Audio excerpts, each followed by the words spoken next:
What's up, everyone, and welcome back to another episode of Hardcover Hooligans. I'm Danilo, and Mac, I have a question for you. Go ahead, I love questions. About Lord of the Rings. Now, I want to know which of the following characters you have a stronger emotional connection to. Maura Labengi, Yep. Banazir Galbasi, Razanar Tuk, or Kalimak Brandagamba?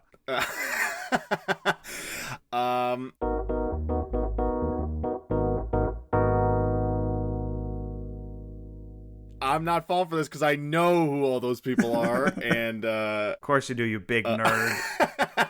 and I can't remember Sam's, but that one, the second one you said, Banazir Galbasi. yes.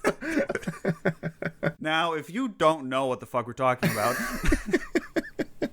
this is possibly the most nerd thing to ever happen this is in the litmus universe. test. This is like, there's like that TikTok thing that's like, what's the thing? Or no, sorry, it was a tweet. It was like, what's the thing that once you learn about your fandom, you know you're officially in too deep? It's this. This is the thing.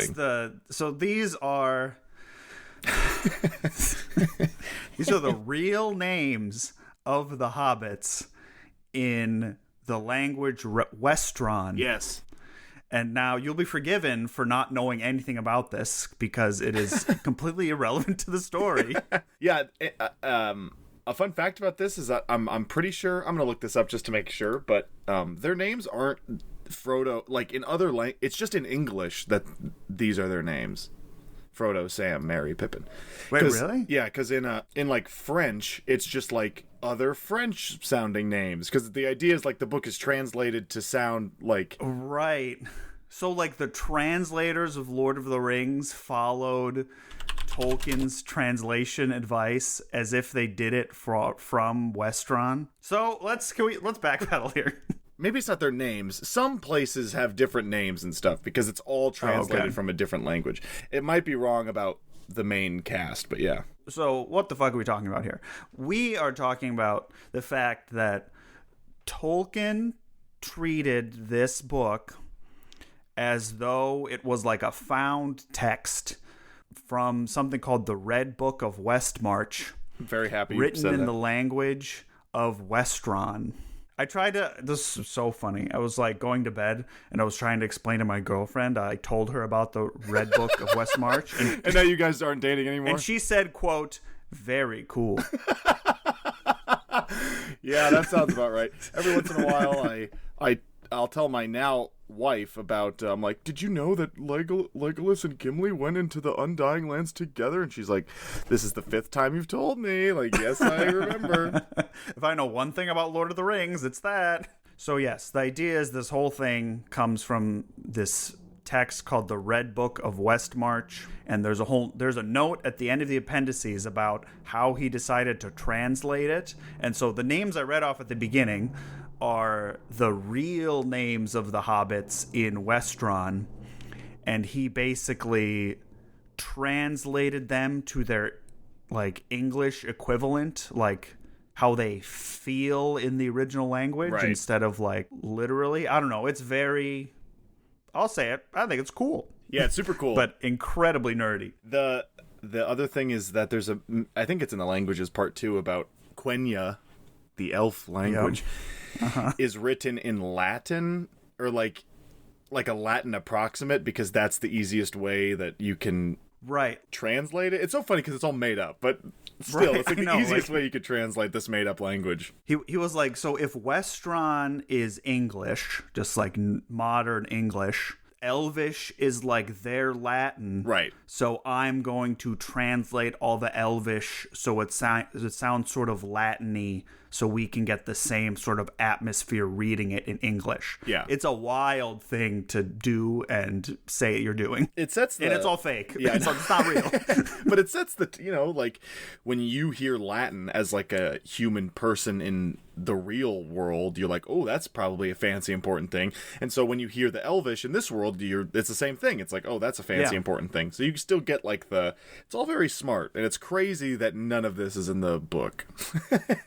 It's all at the end, and you're like, what is going on? It's all at the end, and at least I know for the Swiss version of this book, the publishers were like, you cannot put any of this in here. People are not going to read it. So the only thing that appears is Appendix D and the tale of Aragorn and Arwen in the original Swiss version of this book. None of the other stuff is in it. Oh boy, which is pretty funny. Those Swiss don't mess around. They just decided. Yeah. No one cares about this crazy English man. But we care, and that's why we're talking about it. Yes, we are talking about the appendices to The Lord of the Rings. How many other podcasts are just talking about the appendices to The Lord of the Rings? We've got a whole episode on just the appendices. There's a lot of stuff. Yes. So I think we sort of just should go appendix by appendix. It would be impossible for us to talk about everything. Yeah, but there's like big points I think there's at least one big thing about each race we can talk about. Right. So maybe we start with Appendix A, the Annals of Kings and Rulers, which basically just gives a historical overview of each sort of people. Well, but actually, first it starts with Numenor and all that stuff. Mac, do you want to? I would. You just go. Sure. So, Numenor. Okay, I guess here we go. So, the Valar, the angels or whatever of the Lord of the Rings universe, when during the creation of the world, they created like their favorites. This part is not in it's how the Silmarillion literally begins. So we'll talk more about it when, spoiler alert, we're going to talk about the Silmarillion next. But they created the elves, the Edain, the Noldor, the whatever, and then so Noldor and elves are the same thing? Yeah. Okay. They're a type of elves. They're like I can never remember if they're the ones from Middle Earth or not, but it's one of them. Okay. And not the Edain, sorry, the Eldar. Edain means human. Anyway, they created the elves, and they're like, man, these elves are sweet. They fucking live forever. But we're going to create these other group of people, the Edain, like man, and we're going to give them the gift. Later they're referred to... Suck. Yeah. But they're going to be worse. They're going to get to enjoy the time on the world and then leave, because it's like sort of a curse. They call it the gift of men, is to die. Later it's constantly referred to as the doom of man, but the gift of man is to... Yeah, I gave a gift and then started calling it the doom of someone. Oops. But what Numenor is that in the first age, when Morgoth was like, he showed up and he's big evil, he's like Sauron's dad, you could think of him. When Sauron's dad showed up, a bunch of elves and men teamed up and beat the shit out of Morgoth, right? And Morgoth fled. Mm-hmm. And as a reward, those men were given, they're like, you can't come to the Undying Lands, because that's like the elf, like, you gotta have your name on the list. You can't, it's like cool guys hang out here. But there's a big bouncer in front. Right, yeah. There's two big bouncers, there's two big trees. Hopefully nobody steals any jewels out of them. But there's a sweet island sort of halfway between Middle-earth and Valinor that you can just hang out on. So that's what they do. And the elves are that island is Numenor. Correct. And the elves are like, you can't live forever, but I guess you can live for like 300 years. So the Numenorians are like these great kings, and they live for a long time. But soon, as like history goes on, and it's a story of empire, because Numenor is a kingdom, and they start to subjugate people and become more wrathful and harmful, and eventually Sauron shows up. And at this point, Sauron's like, he's very evil, but he is not. He is like a dude. He's a dude. Again, we'll talk about this in a different book. He but shows up as a dude. Yeah, right? he shows up as like an evil guy. They get betrayed. Whatever. This stuff isn't in this. We'll talk about that in the Silmarillion. But when they fight Sauron, the Ar-Pharazôn, I think, is the king at the time. I don't remember. Yes, but this was a big. I connected. Yeah. Wait, I connected. Yes, Ar-Pharazôn. Yeah. Sauron was like, "Hey, Ar-Pharazôn, who's the king of Numenor. You know how those Valar tell you not to sail to Valinor? You can just do it and take it over." And then Ar-Pharazôn did, and the Valar are like, we tried. Fuck you. They instantly failed. Tried. Like, as soon as they set sail, they called upon Eru Ilúvatar, the god, and then just sunk the island of Numenor. Oops. And so that is then Numenor's done, and then this was a detail that connected it more for me, was then the Undying Lands like left the realm. Right, they don't like exist anymore. Now you can't like sail to it no matter who you are. Right, like, you could have just like take a boat there before, but they'd get mad at you. Yeah. Now it doesn't exist exist I never anymore. knew that. I thought it was still like you could go there if you wanted to, but no, because now they have to take a boat, like the special elf boat made by the shipwright. But an important thing is that Ar-Pharazôn, like, they beat Sauron again pretty handily, because like Numenor's kick. I mean, imagine if it's all Aragorn. Like, that's what you have to imagine. Like, they're all as badass and cool as Aragorn. Island, I believe they call it. Yes, they do. And instead of like killing Sauron for once and for all, they just they're like, no, he's gonna be my bitch, and then he like worms his way onto the council of Ar-Pharazôn. It's like, how does that happen? And then that's when he like starts. Sneaky guy. He's like Wormtongue, you know. He's getting into the ear of Ar-Pharazôn. But anyway, the island sinks. Sauron is destroyed. His spirit flees to Mordor, where it will remain for a very long time.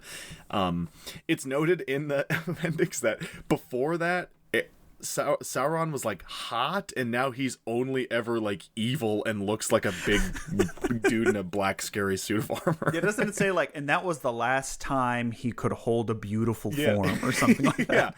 Yeah, which is a cool detail, because it's like, why would anybody trust this guy and he looks that scary? It's like, he didn't always look that scary, okay? He was hot. Yeah, he was hot. But Numenor, like the survivors settled in Gondor. It's funny. In the appendix, you might read it, and it says northwest, and you're like, well, Gondor is famously in the south, but it means northwest of the island of Numenor is where Gondor is. But anyway, I guess from this point, we sort of know what happens, right? Like, Gondor and Minas Ithil falls eventually. The Dunedain, the Rangers of the North, but like people of Numenorian blood, start to like dwindle and flee, and the whole appendix is like the history of the realm of man, up until the events of Lord of the Rings. Yeah. But that's sort of the big thing. Like, they keep saying Numenor. That's the story of Numenor. It's also what the show The Rings of Power is trying to be about. If you've ever watched it and been like, what is going on?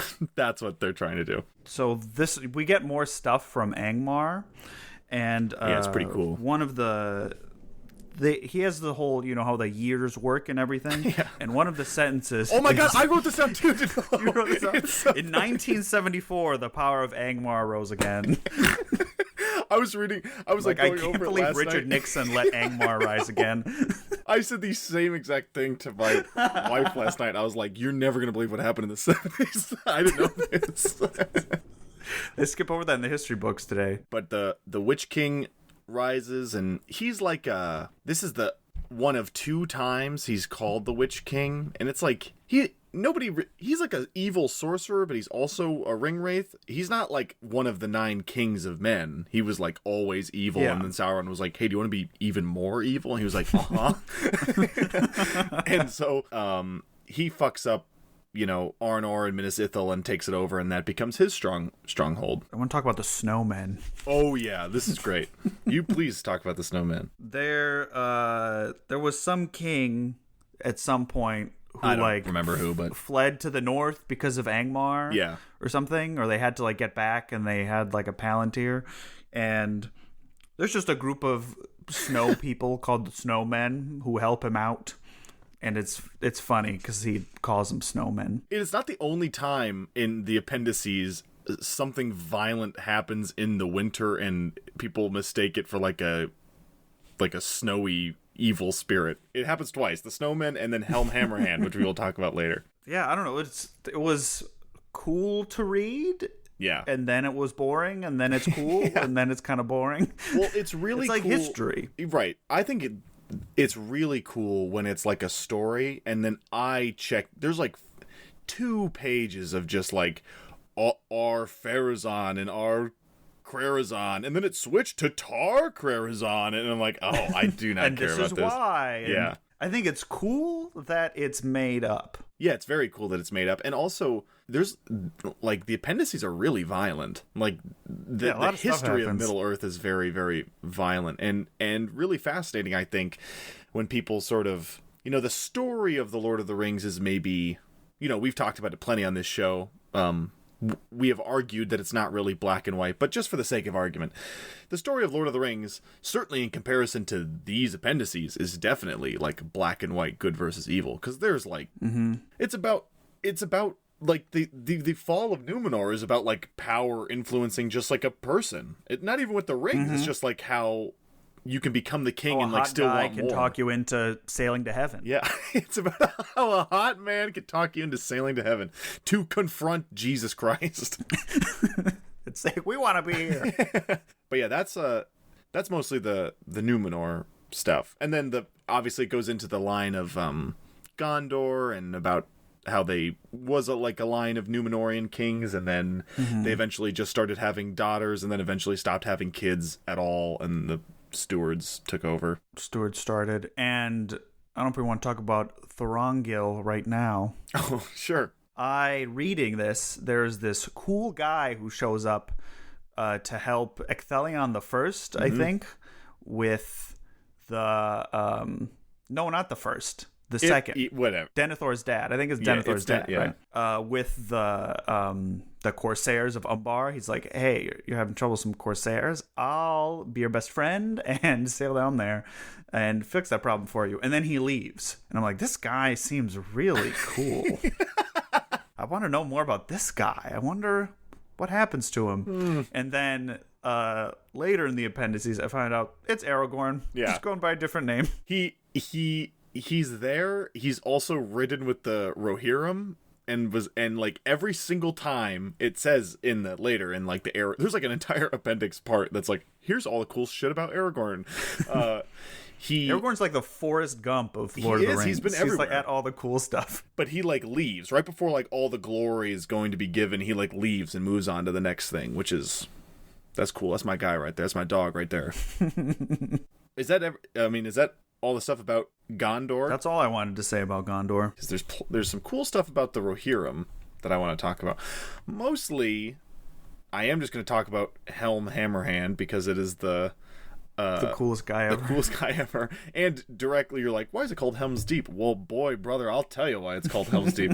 This is also a movie is coming out, an animated movie about this. Ooh. At the end of this year, which I'm very excited about. Okay, so Helm Hammerhand, he becomes king, right?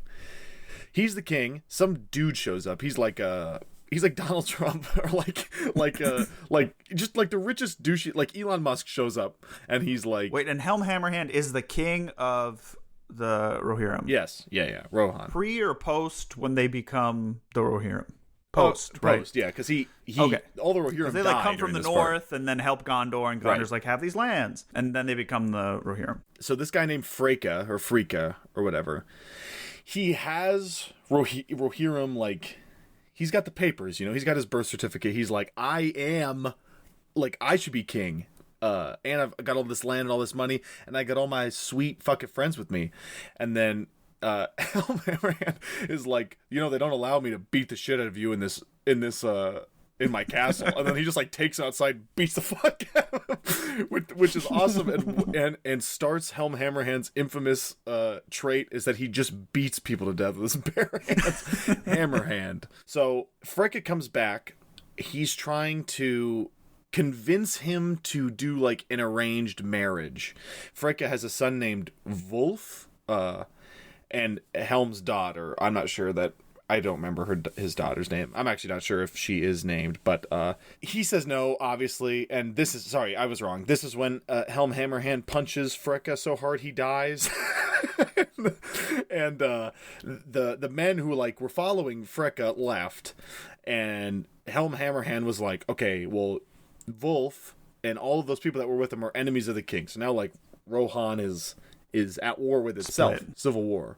Wulf, the pirates of Umbar, and the Easterlings, which we have seen in the Lord of the Rings, the main series, they take over Rohan, like oust Helm Hammerhand and kill almost all of the Rohirrim and force them into the Deeping, or no, sorry, not the Deeping Coombe, whatever the thing is, the Berg. You know what I mean? The Hornburg. Right, the Hornburg, which will be called Helm's Deep, but it's not called that yet. It's just like some shitty. It's easy to defend, but it's not like a castle yet. It's just like a place. Right. So King Hammerhand is being besieged in the Hornburg, and then like everybody's fucking dying. Hammerhand's sons, they're all dying, and then a blizzard happens. Helm Hammerhand one night is just like, I am so sick of this war. It is freezing cold outside. He dresses in white, doesn't take any food or weapons with him, and goes out and kills everybody who's besieging the camp. And he doesn't use weapons because he believes that, like, if I don't use any weapons, they cannot use any weapons against me, or like it'd be dishonorable or something. And he doesn't bring any food, and he's like eating their corpses. It's fucked up. But he kills all of them, and then one night he goes like again. He keeps doing this, and then he goes again, and he doesn't return. And like during the daytime, they see like this white figure on a hill, like completely frozen, because he just fucking died, and he's like still standing there, like covered in blood, ready to fight. And then they win, obviously, because he keeps blowing the horn that the famous that Mary gets or whatever. And it gives everyone like +1 armor. Exactly, and like gives the enemies keep running away, so he just like gets rid of them all, and they build the statue that we see in Helm's Deep, and they call it Helm's Deep after that, and that's the story of Helm Hammerhand. He didn't technically defeat him, since the Dunlendings, like the bad Rohirrim, his nephew did, whatever his name is, but because his son fucking died. Like, everybody died except for Helm and his nephew. And then his nephew actually finished the battle, but Helm Hammerhand sunk such, like, deep fear into them that also he's going to be played by Brian Cox in the movie, which is beast. That's pretty cool. Yeah, that's awesome. Yeah, I know that was all over the place, but I got a lot to keep in my brain up here about Helm Hammerhand, so that's the story about Helm Hammerhand. There's other stuff about Rohan, but I don't think any of it is as cool as this, so I don't really care about really going not. into it. It is just the history of the Vikings, but what if it was fantasy? And horses. Yeah. And then we move into the section on Durin's folk, or the dwarves. Mag's favorite. This stuff is awesome. It's very cool. It talks about how secret their language is. Like, no one else knows it. Nobody else like, knows their real name. Like, all dwarves have, like, a real name that nobody knows, and it's not even on their tombs. It's crazy. And they, like, won't, like, speak dwarvish, like, in front of other people. Like, the only word other people know is, like, Khazad. Yeah. For, like, Khazad-dûm. And even the dwarves are, like, upset that one got out. Like, damn it, they know that one. They can't be mind controlled. They can just be one of the rings shows up here. One of the 7 rings, Thror has it, or Thrain, one of them has one of the rings, gets, and then he dies, like, kidnapped by Sauron, and then is never heard from again. Right. That happens to a lot of elves. They just sort of go, or not elves, dwarves. They just go somewhere, then are never heard from again. And everyone's like, I wonder what happened to them, and they're dead.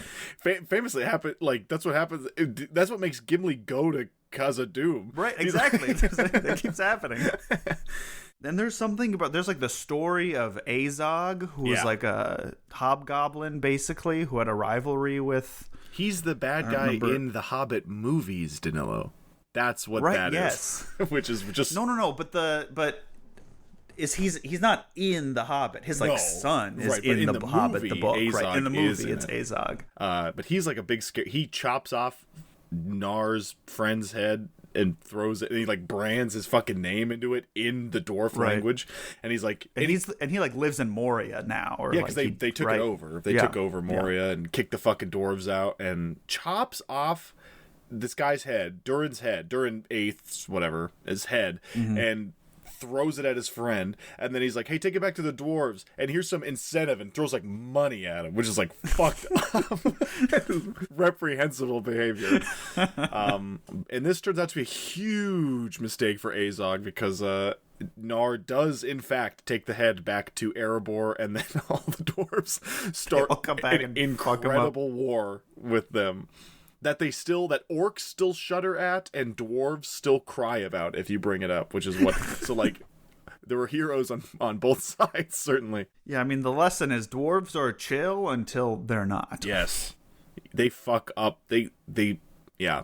The battle that takes place outside of Khazad-dûm is fucked up. Olin, this is the section where Tolkien like retcons the events of The Hobbit, basically, and how it was Gandalf's plan all along to get rid of the dragon, because this was all part of the plan to thwart Sauron. Yep. It wasn't just a fun dragon story. No. Talks about how Gandalf was like, we're worried about that dragon because Sauron's getting stronger, and what if Sauron allies himself with the dragon, right. And so I'm going to take 12 dwarves and then leave hobbit. In the middle of the story. I'm going to leave.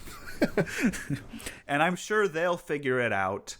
This is also where we learn that Gandalf went to Saruman and was like, hey, I think we should take care of this necromancer. And Saruman is like, no, I think it'll be okay. Because Saruman, he was already evil at that point, but they didn't know. And it's just very, this is how you retcon. Well, I don't know if they said he was like evil. It was sort of like, oh, he started to maybe look out for his own interests. Yeah, that's or true. It's like, oh, if Sauron's looking for the ring, maybe I could look for the ring. And then if I have it, Sauron doesn't have it. So if they get rid of Sauron too quick, they won't be able to find the ring. Back in the Rohan part, Saruman, it talks about how Saruman like moves into Orthanc. We're talking about Saruman now. He moves into Orthanc. Baron gives him the keys. Yeah, they give him the fucking cool landlord. I love that it's the keys. Like he needs the keys to get in. Because it's technically like part of Gondor, but the king of Gondor at the time is like, yeah, sure, the White Wizard, he can have it, and he just wants it because he knows the Palantir's in there, and he's like, if I can get the Palantir, I know I can find the ring and I can help out. And then it turns him evil and insane, which yeah, O for O in terms of Palantir's working out for someone.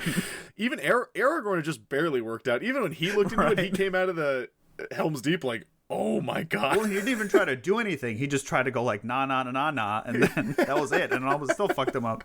Yeah, it's very fun. This is how you retcon something, man, with this Gandalf stuff. Because it kind of, if you don't immediately go and read The Hobbit, it makes sense. There's still some stuff in The Hobbit where it's like, really? Then how come, like, you just assumed this Bilbo is Gandalf's would help? master plan? Your plan was that you were just going to hire this little fat guy to steal the Ark. Like, you're also tricking Thorin into thinking it's really about the Arkenstone when it's really about killing Smaug, even though that was not even though part of the plan. none of them do anything to kill Smaug. It's lucky that Bard of Esgaroth was there. Yeah, exactly. It is fun to track the Palantiri through the story, because it talks about how they were built by elves for men, and then brought over to Middle Earth, and then like spread around, and then some get lost and destroyed, and you sort of see how the three that are in the story end up where they are, which is kind of cool. I also like how we never know what happens to all of the dwarf rings. I love that. We just know like where one of them is, and I don't know if this is in this, but Gandalf thinks that Bilbo's ring in The Hobbit is one of the dwarf ones before he finds out it's the One Ring. Right, when he goes on his 17-year vacation and figures out it takes that guy 17 years to figure out it's the One Ring. Well, yeah, because he just goes to Gondor and reads, right? Yeah, and then to be fair, there's like other stuff that happens, but he is just gone. Like he gets into trouble with Rohan, he steals Shadowfax, but yeah, he does just read for 17 years, and then his big strategy is just throw it in a fire and see if you can read the words. Sorry if this episode is all over the place, folks. I love this stuff, so I'm getting very excited. I mean, the appendices are sort of like, and here's this, and then this, and then this, which I think is fine. Oh. And it is, I think some of it is cool if you're into it, but also I think it's fine like for this, some of it is like, if you're like, if this sounds crazy to you, you don't have to read this to enjoy the story. Don't. The only thing in here you have to read, and Tolkien himself said this, is the Aragorn and Arwen part. You really do. That really does. Yeah. Because that's like bizarrely not in the... If you were gonna write a book, my first thing would be you write about Aragorn and Arwen, not about Yeah, I read all that stuff, and I'm like, oh, this is where it all is. Yeah. Tucked in the back, after everything's over, the love story. In the extended edition of all of the Lord of the Rings movies, a lot of that stuff does make it into there. It's like, I know, which is pretty when I cool. watch them, I'm like, oh, this is like a actual love story about, oh, you're giving it up, and you'll be sad when I'm gone. And Elrond being all that mad stuff. at Aragorn and like pretty much kicking him out. All that stuff is very good, but it's not really in the book. Here's a thing towards the end of the dwarf thing that this is my so Gimli. This is no secret. Gimli is my favorite character. I think you've said that on every single episode we've had about these books. Well, because he's so awesome.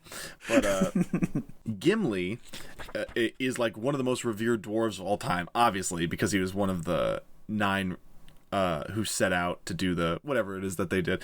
But Gimli, after Sauron dies, Gimli becomes like the lord of those sweet caves he saw. And him and all the dwarves in the caves make mithril gates for Minas Tirith, so nobody's ever getting through those fucking things ever again. Ever again. And Legolas brings all of the elves south, not all, but a bunch of the elves south to Ithilien, which is like that place right outside of Gondor, which was like kind of nice, but also still evil. In between. And they make it like beautiful and like Mordor. lush and stuff. And I'm just going to read this because this is at the very end of the appendices, or Appendix A. But Elisar is Aragorn's real name. Aragorn has like 50 names. He's Elisar. He's the Elf Stone. He's Aragorn. He's Elistar. Like that's when he's a kid. That's what the elves call him. Yeah. Oh boy. But when King Elisar gave up his life, Legolas at last followed the desire of his heart and sailed over the sea. Here follows one of the last notes in the Red Book. We have heard tell. I like that because it's like this academic team has put this together. We have heard tell that Legolas took Gimli, Glóin's son, with him because of their great friendship, greater than any that had ever been between elf and dwarf. If this is true, then it is strange indeed that a dwarf should be willing to leave Middle-earth for any love, or that the Eldar should receive him, or that the lords of the West should permit it. But it is said that Gimli went also out of desire to see again the beauty of Galadriel, and it may be that she, being mighty among the Eldar, obtained this grace for him. More cannot be said of this matter. That's great. He was like, yeah, he's my best friend in the whole world and everything, but she is so beautiful. I have to see her again. If I die without seeing her again, it's all been not worth it anymore. Which is just lovely. I love that. And I love that little academic stuff at the end is like, we don't know for sure. This is all that this little book says. I think that stuff's really fun. It's awesome. I imagine Tolkien just giggling to himself the whole time he's doing it. This has to be so much fun to come up with. So much fun. This also like you really forget. You read the appendices, like the third age of Middle Earth is the apocalypse. Like everything is fucked up and bad. And then when you read this, you're like, oh, there were like cities everywhere and roads and people like talked to each other. It's not just like they show up in Bree and people are like mad and suspicious. Like that's not what it always used to be like. Weathertop was like a real castle, wasn't it? Like an elven outpost or something. It wasn't just a big mountain where you get stabbed on. It's all this stuff just reminded me so much about like the literal actual medieval history things that I'd like read in college. Yeah, I know. So it's very he like nails the tone of it. And the cool part is that I guess, you know, for some people they'll be like, why would I read this when like there's real history and that's interesting? And sure, but sort of as I've thought about this, I've landed on that it is more satisfying when like one person has like crafted it, because it's like crafted to be interesting, and it doesn't matter if it's true. It's like fun to read about, because like real history, you get into the whole fraught thing of, is this true? Right. We don't really know. But it's fun when it's a book. It's harder to enjoy. Yeah, it's harder to enjoy when you're like, oh, this is real, but it might not be, but we don't know if this happened. Or like, you know, people leave one manuscript and he seems like the coolest guy ever, but then you never hear from him again. But Right. like in this book, like you can have the coolest guy ever do a bunch of cool stuff. Right, because he's the coolest guy ever, and like I like reading history books. I mean, maybe obviously because I also like this a lot, but it is way more satisfying to just have it be like, no, this is what happened, and then Thranduil said to this, other than like you're reading.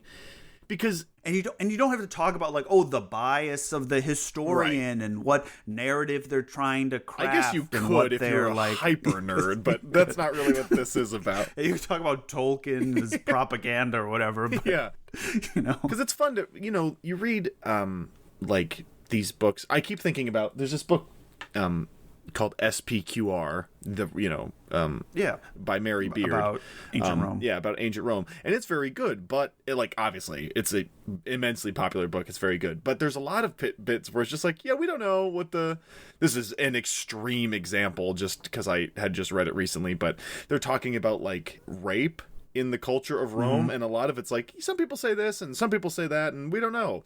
And to me, that is very frustrating. Where I'm like, I would like it's impossible to know what they were really had, and it's irresponsible to make something up, right? Because that's not what history is trying to. But we just get the fucking answers, and then we get a sweet story, and Aragorn's in it. So if Aragorn and Gimli are in it, they weren't in Rome, so I don't really care that much about Rome. So, well, and I've been reading this book called it's called A Distant Mirror by Barbara Tuchman. It's like medieval history. It's sort of based on the life of this one guy that they happen to know a lot about, and she talks at length about like, I wanted to write a history. She's like a medievalist, and she's like, I wanted to write a history book about like medieval Europe, but it was hard to like find someone who A, has not been written about extensively, B, was not boring as fuck, like some random peasant who didn't do anything.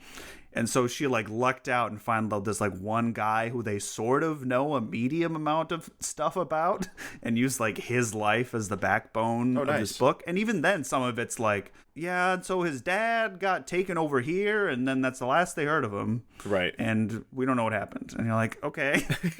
Cool. I mean, to be fair, that does happen in the Appendices too. Like we just said, all the dwarves and elves are getting taken, and we don't know what happened to them. But they don't get taken by like other people. They get taken by the most evil, scary thing ever. Yeah, it's evocative, not disappointing. Right. Or like, oh, okay. The Lord of the Rings is more evocative and less disappointing than real history. And that is true. I'm not joking. Like, that is true. It's true.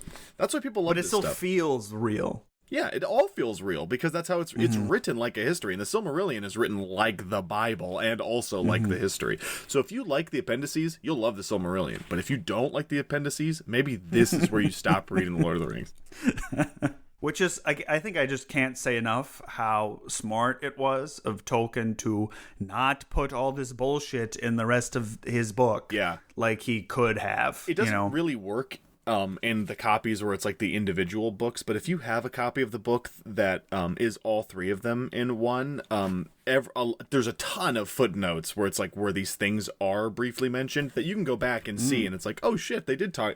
Sam does like mention the Silmarils at one point, and it's like, what? Right. But he's just talking about like light. Like, oh, it's brighter than the Silmarils. And in the Appendices, when it says Silmarils, it's like page 308. It explains what they are. Which is pretty cool. Also, the light that Galadriel gives Frodo is the light of Elrond's dad, who is flying a spaceship and carrying a jewel so bright it's the star. It's the star that she refers to. The light from the star is Elrond's dad, who is sailing a boat in space, holding this jewel that is so bright you could see it from Earth, and he's like a star moving across the sky. Well, I missed that. That's crazy. Yeah, it is in the appendix. It is a footnote where it's like, hey, also Elrond's dad is in space. Which is pretty sweet. So on to Appendix B. Yeah. The Tale of Years. And this is a timeline. These next two are not really the story ones. It's sort of interesting if you've been following along, but what's happening, you're like, oh, here's everything in order. It is fun to know, like, when Frodo reaches, like, this point, Aragorn was reaching this point, even though they're at different parts in the story. That's fun to know. And, like, the events of The Hobbit as well. And then it's also fun to read the all the stuff after the fact, too. Oh, yeah, the Fourth Age. And Samwise Gamgee keeps getting elected mayor. Yes, he does. Over, like, 7 fucking times he's the mayor. It's like in a row. It's like, oh, this date happened. And then Master Samwise becomes mayor for the 3rd time. And then 2 years pass. And then Master Samwise is elected the 4th time. And I read it 4 times. I'm like, surely this is the last time he's mayor. And it just keeps, it's like a whole page of alternating. Yeah. Sam becomes mayor of the Shire. And then he has a 7th term. And then he dies. It's also a sad reminder that he's the only one of the hobbits that stayed in the Shire. Yeah. The other 2 left, and Frodo famously went on a cruise ship. Went back to, yeah. Merry and Pippin went back to their bosses. They literally did. It's just crazy. You want to die with your boss? Hey, you can work for me, but, before you die, can you, clock in? Forever? I think Pippin's son is named Faramir. Yeah. And so his full name is Faramir Took. And he marries Sam's daughter. Here's a funny thing that Tolkien says. SA, second age. TA, third age. FA, first age, which is really convenient because, or FA, fourth age, which is really convenient because the first age is never referred to because that would also be FA, and that is impossible to do. So the first age is briefly touched on because there was nobody there to write down history because it was all like gods and monsters. And, yeah. Immortal people don't need to keep track of the date. No, they don't care. Oh, we didn't say this about the elves and stuff. About Beren and Luthien. Or is that later? Right. I think it comes up. There's like a brief thing about the Silmarils and the 2 trees and Beren and Luthien. Beren and Luthien, Beren a man. Oh, Beren a man and Luthien an elf. Stop me if you've heard this one before. They fall in love. And that's what starts people being half-elves. And Elrond is a half-elf. And they have the unique ability to, like, choose to be human. Danilo, I've saved this for now. On your computer, you should look up Tolkien's grave if you have never seen it before. You should look up his gravestone. No, I haven't seen it. Yeah. That's so sad. On Tolkien's grave, he is referred to as Beren, and his wife is referred to as Luthien, which is just beautiful. That is awesome. But that's important to note because it starts the line of half-elves, and they can either choose, like, they'll still live forever, but they're more tied to the world, and they have the ability to just be human. They'll still have their pointy ears and whatever, and they'll still be beautiful, but they're gonna die. And I think this is all in the Silmarillion, but they go on the coolest heist ever. Yes. Yeah. That also, you listen, we probably won't talk about this, but there's a separate book, like, you can buy, like, there's a book called The Fall of Numenor, and a book called The Children of Húrin, and a book called Beren and Luthien, right? And what they are like different versions of those stories back when Tolkien still thought this was going to be like about pixies and gnomes. So like in the book Beren and Luthien, in the early drafts, you get to read them and it's like Beren is like a weird little gnome and he falls in love with, it's just very fun. It's just like, that's awesome. But in the Silmarillion is like where, if it is to be canon, it's what's in the Silmarillion. But even then, God, I always wondered what those other books are. They're just early drafts, basically. Yeah, they're early drafts and compilations of these stories in different forms, and like some of them are based off poems, so some of them are like in poem form. At least that's what it is for Beren and Luthien. I've never read The Fall of Numenor because it's still only in hardcover and expensive, and I don't know. So Appendix C is called Family Trees. Yeah. And this has a bunch of family trees. The only takeaway is I cannot believe he made up so many different Hobbit names. Yeah, well, that's because he skipped out on the dwarf names because almost all of them are named Durin. Right. Durin. So that's cool. Yeah. Just flip through those. Appendix D, calendars. Now, this is nerd shit. He explains all the calendars. And now, you could read this and be confused, Or you could watch a 40-minute long YouTube video about these calendars, which is what I did, and that was interesting and entertaining. There you go. So you should do that if you're listening to this. Yeah, I don't think we're going to talk about this. Because it's just like... We got to talk about Yule. They evened it out, so there's no leap year. There's just Yule, and it's an extra day in the year. And then they changed the calendar, so every Monday is the same number day throughout the whole year. What a so fucking days nerd. don't shift year to year. Anyway, wait, so today is Astron the 14th or whatever. Yeah, Astron. Exactly. That's February.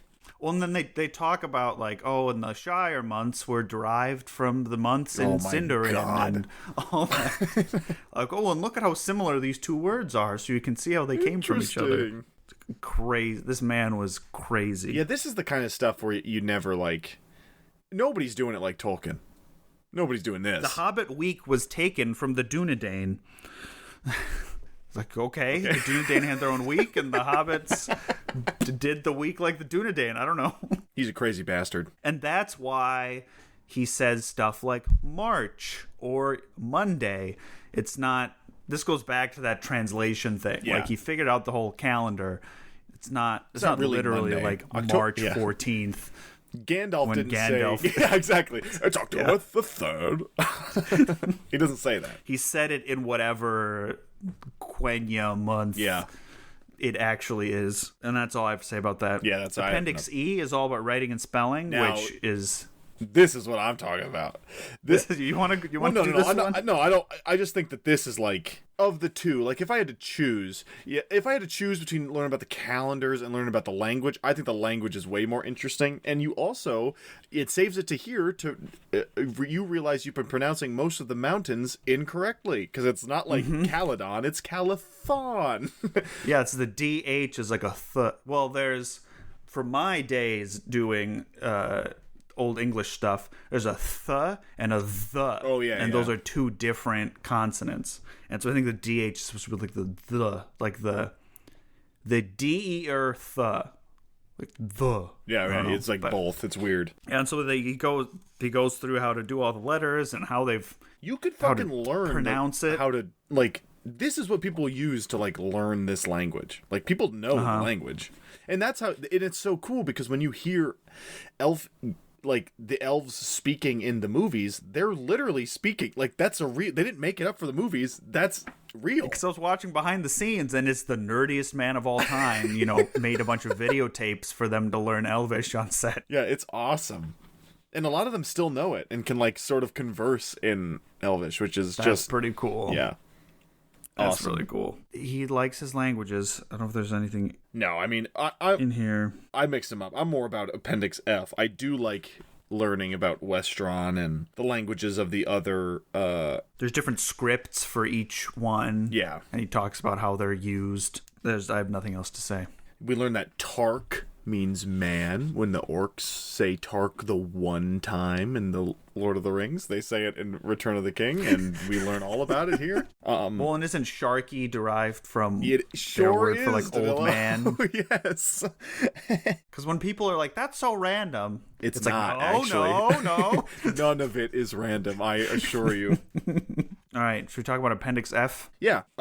So Appendix F is literally called Languages and Peoples of the Third Age, and this goes literally race by race about the language and what, if you ever wanted to learn your Sindarin from your Quenya, you came to the right appendix, I'll tell you that. Your High Elven from your normal Elven. Right, so Sindarin is conversational Elvish. Yeah, it's not as fancy. Quenya is Latin Elvish. So if Valinor is Vatican City, where they all speak Latin around the Pope, then Sindarin is Italian? Italian, sure. Yeah, sure. Yeah. If the Italian spoken outside of the Rome was different? Right, I don't know. And this goes into the Westron, and Westron is the common. This is the precise moment I learned that when they talk about Westerness, that is just another word for Numenor. Yeah, the men of which Westerness. I did not know. Because that's the Because word. Numenor is the Sindarin word, but Westerness is like the Westron word that Tolkien translated, so it like feels equivalent, right? Yeah, or Something something like that. Crazy. So and that was my big breakthrough with this. It's like when things have multiple names, it's because he like translated the different languages Right, it's that not for no they have reason. multiple names for. It's not like, oh, it's also known as this among these people. It's no, in the world, different peoples with different languages have called these different things, and so he translated it, quote unquote, into English. Pretty cool. Yeah. Pretty cool. Wild. We also dwarves are not, they're not like one of the founding races. They were made by one of the Valar named Aule. He just like made them. So that's why they can't be mind controlled by, like, if Gimli can't, if he puts on the one, it's not going to affect him like it does to men, or I guess the One Ring might. Does it affect men because like they were like a group project? Well, yeah, like versus then like one guy made them. Kind of, yeah. Like they have like folly, and they're like made to be imperfect. The idea of dwarves is like they're gonna be perfect for doing this one thing, like mining and being badass and being these strong and stout warriors to like live. That's also why they're short, is so they can get around the caves, which is just a fun fact. I don't know. This stuff's all pretty cool about all the place names and how it's not arbitrary. This is, like you said, here's where this is. Hobbit is an invention in the Westron. The word used when this people was referred to at all was Banakil, which means halfling. This is like Meriadoc. It means hole dweller. So they just like, I don't know. This is real nerd garbage. Also, this is also where you learn, because it's just meant, they just say it in the Return of the King and never expound upon it.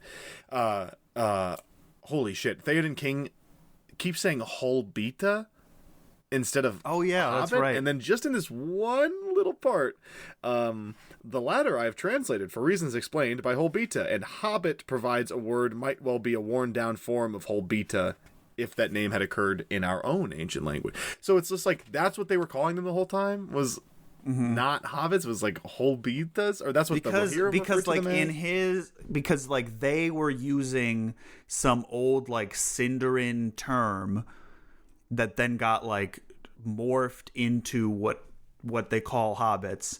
And so Tolkien was like, okay, to translate that, I'm gonna, as if like Sindarin to them was like Old English to us. So the thing he calls the hobbits, I'm going to like make an Old Englishy version of that he calls them, just to give it that same flavor. Wild. Crazy. They also talk about how the wild men of the forest have their own language that no one else knows. And same with the Ents. And it says no one could ever learn it, and they never tried to keep it secret. It's just no one could ever learn it. To be fair, Treebeard does say that to Mary. He's like, don't even bother. He's like, what's your real name? He's like, don't even bother. You can't say it. Yeah, I can't say it. You're not going to remember it. Oh, fun fact. In Westron, all the male names end with A, and all the female names end with O. Oh. But he flipped them, quote, big quotes on translating them, so that it sounds more, quote unquote, feminine or masculine to our ears. What a fucking nerd. I know. But you want to talk about Arwen and Aragorn. Yeah. This happened earlier, but I think it's proper to save this for the maybe the last thing we talk about. I mean, that is the end of the appendices. It goes about he talks about the Red Book of Westmarch and all that stuff, and then Aragorn and Arwen. I don't know if you know them, but they're in the Lord of the Rings. Well, Arwen's barely in them. Yes, she is. Aragorn and Arwen, because we talked about Beren and Luthien, it is the same thing. Aragorn and Arwen, they fall in love because Aragorn, he's a part of the Dunedain. His father is killed. His mother ushers him to Imladris, which is Rivendell, where he lives and grows up, and Elrond sort of becomes like his new dad. And as he's growing up, and learning the ways of being an elf and being a king, Elrond is keeping the information from him that he is the remaining heir of Isildur, and he's going to be like, big cool king. Eventually he does tell him, of course, once he's a little older, but he meets this elven woman named Arwen and refers to her. He says Tenuviel, which is Luthien's last name, because he thinks it's her. He thinks that when he sees Arwen, she's so beautiful that he assumes that some elves have like the power, like when they sing, the thing they're singing about like will appear, which is fucking that's so cool. That is cool. And Aragorn assumes that that's what's happening, and so he just says, like, it's like if you saw a hologram of like Tupac or whatever, and you were like, Shakur, and then he turned and looked at you. And you're like, oh shit, it was him. It's him. And then he gave up his immortality to be with you. But she turns and he's like, oh shit, you're real. And they talk and they sort of, they hit it off a little bit. And Aragorn says like, hey, my name is Aragorn, son of Arathorn. I'm the king. And he feels like embarrassed he feels embarrassed that he's like the remaining heir, because like in the face of this beauty, it seems very silly to be like, oh, I'm gonna be the king of man. He's literally like trying to flirt with her. Like it's sort of cute. Aragorn tells Elrond, Elrond pulls Aragorn aside and is like, hey buddy, I can see the fucking future, and he's like, oh shit. And he's like, what two things are gonna happen, and it's gonna make people depressed either way. You're gonna die or you're gonna fail. And either way, Arwen is gonna be depressed, so he's like, there's no way my daughter's dating a loser, so you gotta go, you gotta leave. One of these loser who's gonna die. Right, so you gotta go get your money up elsewhere. And Aragorn's like, fine. And so he leaves. He's gone for like 30 fucking years. And this is where he does all his cool shit, where he helps Rohan, and he starts, with the Rangers, like patrolling, the Shire and whatever, and he meets Gandalf. And then he comes back. Well, on his way back, he stops in Lothlorien, and Galadriel's like, I don't want to scare you, but your girlfriend's here. And so Galadriel, the greatest wingman of all time, dresses him in like the coolest clothes ever, and like cuts his hair and like makes him all beautiful. And then Arwen sees him again, and he's like, yeah, it's me. I'm the same guy as before, except now I got all this clout. And they're like, wow. And so they talk and they fall in love.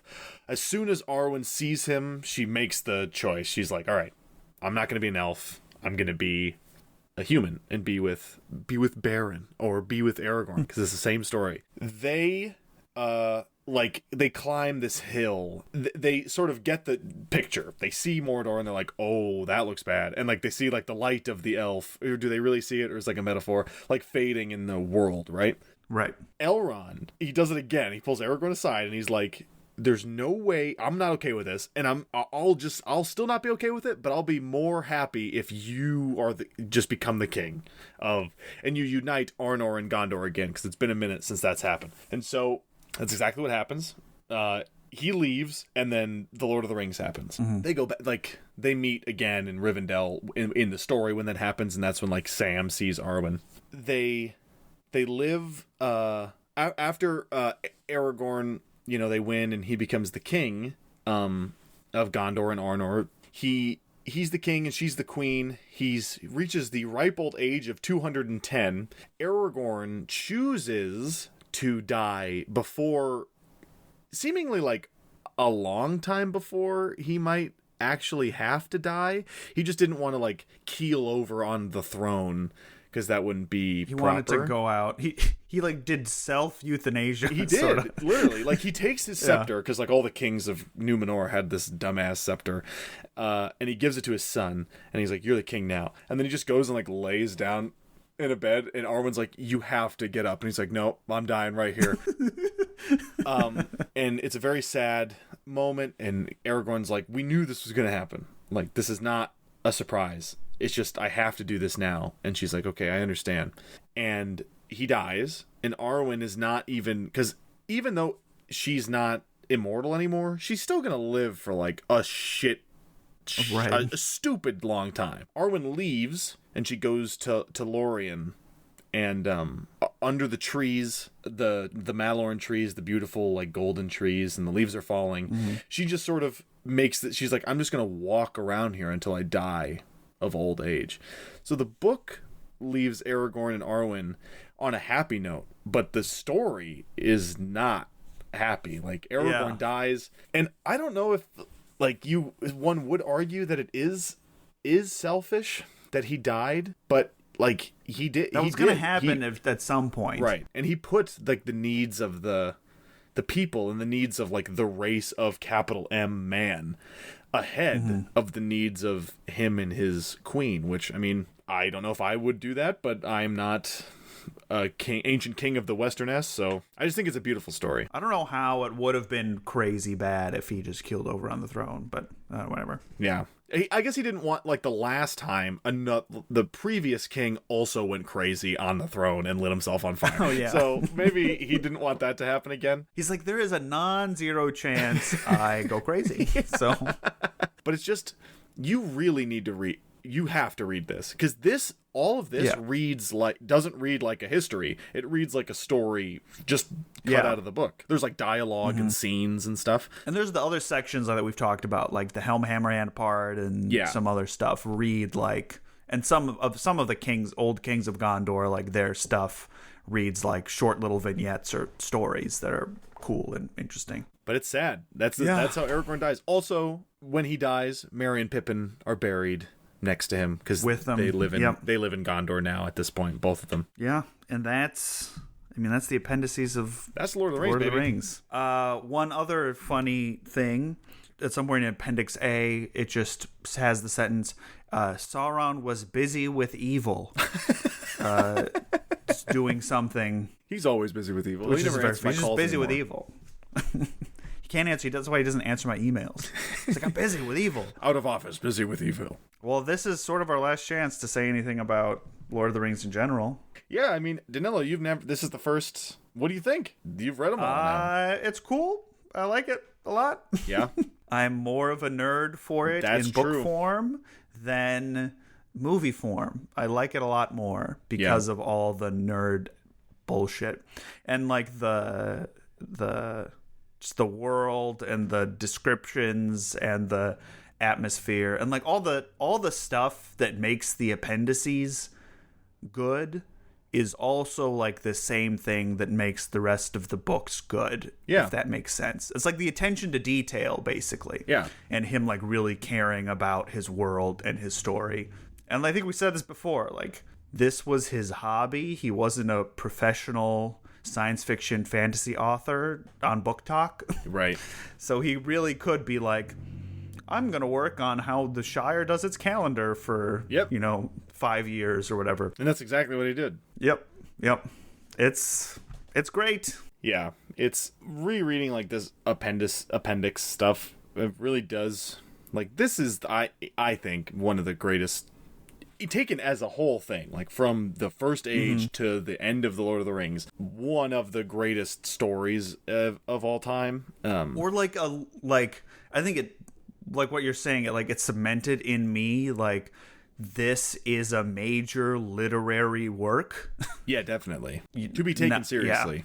And not just it's always sort of this, like, I don't want this to come off the wrong way, but when Tolkien's work is just also shelved in science fiction fantasy at a bookstore, I'm like, it's not really like, I wouldn't really suggest this to like, I'm trying to read a fantasy book. Like, that's not, I don't know if the first thing I'd be like, have you ever read the most, one of the most complicated works of literature of all time? Like, I wouldn't maybe do that. Talk about Westron and Banazir Kobasi. Because then you have and just even the addition of that, you have all the literary layers of, like the found text part of it and his background as an academic and all his influences. And like, it doesn't come from this, I have a quirky idea. Right. And he's like trying to say something, and it's just it's just good. I don't know. You can appreciate it as a work, I guess is more what I mean. Yeah. Like when you read like a Crime and Punishment, right? Like Crime and Punishment is good, but when you read it, you're like, you appreciate, when you're done, you're like, that I've read a literary work, and like I appreciate the work and he has gone into creating this. That's what I feel about like the Lord of the Rings, rather than like, what a fun story. But I also feel that, because I do think it's like a very emotional story. But when I come away thinking it, I am astounded by like the work on the page, and like am inspired more so by what seems to be a Herculean effort of creating the goddamn thing in the first place. Yeah. More than I am about not to repeat myself, but the Herculean efforts of the characters in the story. I do think it's sort of a fascinating convergence of these characters are doing something seemingly agonizing and impossible, and Tolkien also seemed to do the same exact thing.